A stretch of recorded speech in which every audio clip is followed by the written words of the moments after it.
আসসালামু আলাইকুম গাইস, কি অবস্থা, কেমন আছেন? আশা করি অনেক ভালো আছেন। তো আমি এই জায়গা থেকে এখন মাছ ধরবো। এখানে অলরেডি টাঙ্কি ফুল হয়ে গেছে, টাঙ্কির ভিতরে মাছ আছে, আমি মাছ শিকার করি এই জায়গা।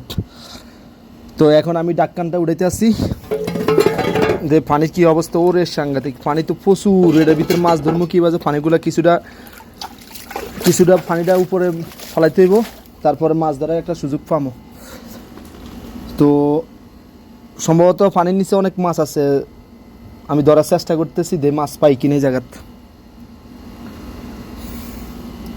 তো যখন টাঙ্গি ফুল হয়ে যায় তখন মাছের কিছুটা সন্ধান দেখা যায় আরে অনেক গভীর, অনেক নিচে।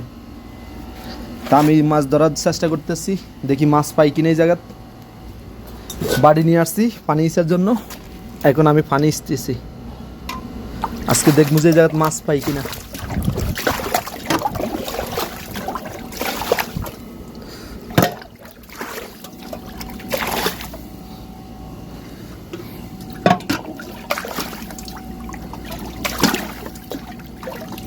আচ্ছা, পানি এসে তো কোনো লাভ নাই, তারপর আমি একটা বুদ্ধি করি, এখানে মোটর চালাই দিই। মোটর চালাই দিলে পানিটা টাঙ্কিটা খালি হয়ে যাবো, তারপর হয়তো আমি মাছ ধরতে পারবো এই জায়গার থেকে। বিশাল বড় একটা টাঙ্কি।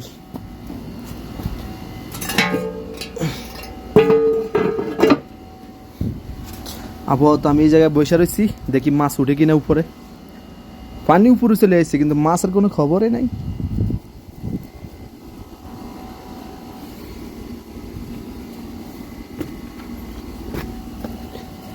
एदिक दिए मास है, मेरे मछली पकड़ रहे, इधर है मछली पकड़ रहे, इधर मछली मिल रहे।